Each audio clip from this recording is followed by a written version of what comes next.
ഇറാനും അമേരിക്കയും ഇസ്രയേലും തമ്മിൽ ഒരു യുദ്ധം.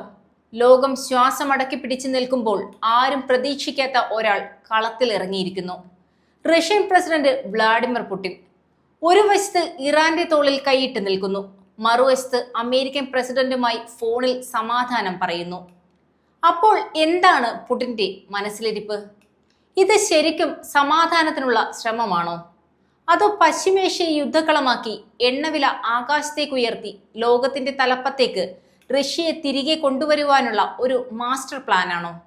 പുടിന്റെ ഈ കളിയുടെ പിന്നിലെ രഹസ്യം എന്താണെന്ന് നമുക്ക് നോക്കാം. ഇറാന്റെ പരമോന്നത നേതാവ് ആയത്തുള്ള അലി ഖമേനിയുടെ കൊലപാതകവും അതിനെ തുടർന്ന് ഗൾഫ് രാജ്യങ്ങളിലുള്ള അമേരിക്കൻ കേന്ദ്രങ്ങളിലേക്കുള്ള ഇറാന്റെ തിരിച്ചടികളും പശ്ചിമേഷ്യയെ വീണ്ടും കത്തിക്കുകയാണ്.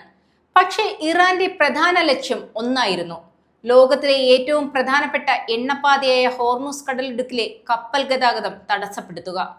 ഇറാൻ ആ വഴി പൂട്ടുമെന്ന് ഭീഷണി മുഴക്കിയതോടെ തന്നെ എണ്ണ വിപണി തല കീഴായി മറിഞ്ഞു. പിന്നീട് ഹോർമുസ് അടയ്ക്കുകയും ചെയ്തു. ഒരാഴ്ച കൊണ്ട് എണ്ണവില 10% കൂടിയത്. ബ്രെൻ ക്രൂഡ് ഓയിലിന്റെ വില ബാരലിന് $119 വരെ എത്തി. ഇത് 2022 റഷ്യ യുക്രൈൻ യുദ്ധത്തിന് ശേഷമുള്ള ഏറ്റവും ഉയർന്ന വിലയാണ്. ഹോർമൂസിലെ കളി തുടർന്നാൽ ലോക എണ്ണ വിപണി തകർന്നടിയുമെന്ന് ലോകത്തിലെ ഏറ്റവും വലിയ എണ്ണ കയറ്റുമതി കമ്പനിയായ സൗദി അറേബ്യയുടെ അറാംകോ വരെ മുന്നറിയിപ്പ് നൽകി. ഇന്ത്യയെ പോലുള്ള രാജ്യങ്ങൾക്കിത് താങ്ങാനാവുന്നതിലും അപ്പുറമാണ്. എണ്ണവില കൂടുമ്പോൾ നമ്മുടെ പെട്രോൾ ഡീസൽ വില കൂടും. അതോടെ പച്ചക്കറി മുതൽ എല്ലാ സാധനങ്ങൾക്കും വില കയറും. അങ്ങനെ ലോകമൊരു മൂന്നാം ലോക മഹായുദ്ധത്തെ ഭയന്ന് നിൽക്കുമ്പോഴാണ് പുടിൻ തന്റെ മാസ്റ്റർ സ്ട്രോക്ക് കളിക്കുന്നത്. മാർച്ച് 9, 10 തീയതികളിൽ ലോകം കേട്ടത് അസാധാരണമായ ഒരു വാർത്തയാണ്. പുടിനും ട്രംപും ഏകദേശം 1 മണിക്കൂറോളം ഫോണിൽ സംസാരിച്ചിരിക്കുന്നു. സംഭാഷണം വളരെ ഗൗരവമുള്ളതായിരുന്നു എന്നും ഇറാൻ പ്രശ്നത്തിന് എത്രയും പെട്ടെന്ന് നയതന്ത്രപരമായ ഒരു പരിഹാരം വേണമെന്ന് പുടിൻ ആവശ്യപ്പെട്ടതായും റഷ്യൻ വൃത്തങ്ങൾ സ്ഥിരീകരിച്ചു. ഇതാണ് എല്ലാവരെയും അത്ഭുതപ്പെടുത്തിയത്. കാരണം ഇതേ പുടിൻ തന്നെയാണ് ഇറാനെതിരായ ആക്രമണത്തെ ശക്തമായി അപലപിച്ചത്. ഖമേനിക്ക് ശേഷം വന്ന പുതിയ നേതാവ് മുസ്തഫ ഖമേനിക്ക് എല്ലാ പിന്തുണയും വാഗ്ദാനം ചെയ്തതും പുടിനാണ് എന്ന് മാത്രമല്ല, ഇറാന്റെ സഖ്യകക്ഷികളിൽ ഏറ്റവും പ്രധാനിയും ഇറാന് സർവ്വ പിന്തുണയും നൽകി കൂടെ നിന്നതും റഷ്യയായിരുന്നു. അപ്പോൾ പിന്നെ എങ്ങനെയാണ് പുടിന് ഒരേ സമയം ഇറാന്റെ കൂട്ടുകാരനായും അമേരിക്കയുടെ മധ്യസ്ഥനായും അഭിനയിക്കുവാൻ കഴിയുന്നത്? പുടിൻ വെറുതെ സംസാരിക്കുക മാത്രമല്ല ചെയ്തത്. ഐക്യരാഷ്ട്രസഭയുടെ രക്ഷാസമിതിയിലെ 5 വമ്പൻ രാജ്യങ്ങളുടെ ഒരു അടിയന്തര മീറ്റിംഗ് വിളിക്കണമെന്നും അദ്ദേഹം ആവശ്യപ്പെട്ടു. ഇതിലൂടെ ലോകത്തോട് ഒരു കാര്യം ഉറപ്പിച്ചു പറയുകയായിരുന്നു പുടിൻ: പശ്ചിമേഷ്യയിലെ ഏത് കളിക്കും ഇനി റഷ്യ വേണം. ചൈനയും ഫ്രാൻസും ഒക്കെ ഇതിനു മുൻപ് ശ്രമിച്ചിട്ടും നടക്കാത്ത കാര്യമാണിത്. കാരണം ഇറാൻ ആരെയും അടുപ്പിച്ചിരുന്നില്ല. എന്നാൽ റഷ്യയെ ഇറാൻ തള്ളിക്കളയില്ലെന്ന് പുടിന് ഉറപ്പുണ്ടായിരുന്നു. ആ ഉറപ്പിന് പിന്നിൽ 2025 ഇരു രാജ്യങ്ങളും ഒപ്പുവെച്ച ഒരു നിർണായക കരാറുണ്ട്.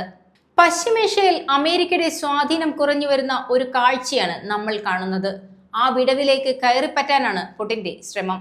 2025 ഇറാനുമായി ഒപ്പുവെച്ച സമഗ്ര തന്ത്രപരമായ പങ്കാളിത്ത ഉടമ്പടി റഷ്യയ്ക്ക് ഒരു ലൈസൻസ് നൽകുന്നു. ഈ കരാർ പ്രകാരം പ്രതിരോധം, രഹസ്യാന്വേഷണം, ഊർജം തുടങ്ങി എല്ലാ കാര്യത്തിലും ഇരു രാജ്യങ്ങളും ഒരുമിച്ചാണ്. ചുരുക്കത്തിൽ ഇറാനെ തൊട്ടാൽ റഷ്യയെ കൂടി നോക്കേണ്ടി വരും. ഇറാനെ ആരെങ്കിലും ആക്രമിച്ചാൽ റഷ്യ സൈന്യത്തെ അയക്കണമെന്നില്ല.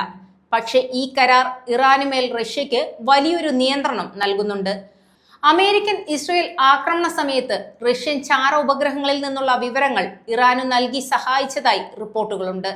അതേസമയം ഇറാനിലെ യുദ്ധം റഷ്യയുടെ ഡ്രോൺ വിതരണത്തെ ബാധിക്കുമെന്നതിനാൽ ഈ പ്രശ്നം തീർക്കേണ്ടത് റഷ്യയുടെയും ആവശ്യമാണ്. ഈ സാഹചര്യത്തിൽ ഒരു മധ്യസ്ഥന്റെ റോൾ ഏറ്റെടുക്കുന്നതിലൂടെ പശ്ചിമേഷ്യയിലെ അവസാന വാക്ക് തന്റേതായിരിക്കണമെന്ന് പുടിൻ ഉറപ്പിക്കുകയാണ്. ഹോർമുസ് കടലിടുക്ക് അടയുമ്പോൾ സാമ്പത്തികമായി ഏറ്റവും കൂടുതൽ നേട്ടമുണ്ടാക്കുന്നത് റഷ്യയാണ്. പശ്ചിമേഷ്യൻ എണ്ണ നിലയ്ക്കുമ്പോൾ ലോകം എണ്ണയ്ക്കായി മറ്റു വഴികൾ തേടും. അപ്പോൾ ഉപരോധത്തിൽപ്പെട്ട് കിടന്നിരുന്ന റഷ്യൻ എണ്ണയ്ക്ക് ഡിമാൻഡ് കൂടും. ഇത് പുടിൻ തുറന്നു പറയുകയും ചെയ്തു. റഷ്യ വിശ്വസ്തരായ പങ്കാളികൾക്ക് എണ്ണ നൽകുമെന്നും ഏഷ്യൻ രാജ്യങ്ങളിലേക്കും കിഴക്കൻ യൂറോപ്പിലേക്കും വിതരണം കൂട്ടുമെന്നും അദ്ദേഹം പ്രഖ്യാപിച്ചു. എണ്ണ ബാരലിന് $100 മുകളിൽ നിൽക്കുമ്പോൾ റഷ്യയുടെ ഖജനാവിലേക്ക് പണം ഒഴുകിയെത്തും. ഈ പണം ഉപയോഗിച്ച് യുക്രൈൻ യുദ്ധം മുന്നോട്ട് കൊണ്ടുപോകാനും രാജ്യത്തെ സാമ്പത്തികമായി ശക്തിപ്പെടുത്താനും കഴിയും. അതായത് ഒരു വശത്ത് സമാധാനത്തിന്റെ പേര് പറയുന്നു, മറുവശത്ത് യുദ്ധം കൊണ്ടുണ്ടാകുന്ന ലാഭം കൊയ്യുന്നു. കുറെ കാലമായി ലോകത്തിന്റെ മുഴുവൻ ശ്രദ്ധ യുക്രൈൻ യുദ്ധത്തിലായിരുന്നു. എന്നാൽ ഇറാൻ US പ്രശ്നം വന്നതോടെ എല്ലാവരുടെയും നോട്ടം പശ്ചിമേഷ്യയിലേക്ക് മാറി. ഇത് പുടിന് കിട്ടിയ ഒരു സുവർണ അവസരമാണ്. ട്രംപുമായുള്ള സംസാരത്തിൽ പുടിൻ യുക്രൈന്റെ കാര്യം ഓർമ്മിപ്പിക്കുവാനും മറന്നില്ല. യുക്രൈനിൽ റഷ്യൻ സൈന്യം വൻ വിജയം നേടുകയാണെന്നും ഇറാനിലെ ഈ പ്രതിസന്ധി ഉപയോഗിച്ച് യുക്രൈനെ ഒരു സമാധാന ചർച്ചയ്ക്ക് നിർബന്ധിക്കാമെന്നും പുടിൻ ട്രംപിനോട് സൂചിപ്പിച്ചു. ഒരേ സമയം 2 കളികളിൽ ജയിക്കുവാനുള്ള ഒരു ഒന്നൊന്നര നീക്കം. റഷ്യയുടെ ഈ കളി ജയിച്ചാൽ ലോകരാഷ്ട്രീയത്തിന്റെ ഭൂപടം തന്നെ മാറും. അമേരിക്ക മാത്രം കാര്യങ്ങൾ തീരുമാനിക്കുന്ന ലോകം അവസാനിക്കും. റഷ്യ വീണ്ടും ഒരു നിർണായക ശക്തിയായി മാറും. ഇന്ത്യയെ സംബന്ധിച്ചിടത്തോളം ഇത് ഗുണവും ദോഷവുമുള്ള കാര്യമാണ്. റഷ്യ നമ്മുടെ പഴയ സുഹൃത്താണ്. പശ്ചിമേഷ്യയിൽ റഷ്യയുടെ സ്വാധീനം കൂടുന്നത് ഇന്ത്യക്ക് നല്ലതായിരിക്കും.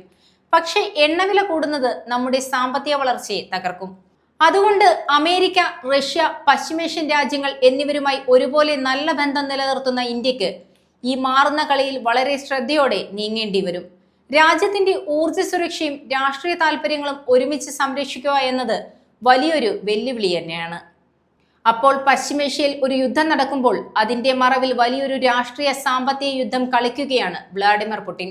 സമാധാനത്തിന്റെ മുഖംമൂടി അണിയുമ്പോഴും റഷ്യയുടെ നഷ്ടപ്പെട്ട പ്രതാപം തിരിച്ചുപിടിക്കുക എന്നതാണ് പുടിന്റെ യഥാർത്ഥ ലക്ഷ്യം.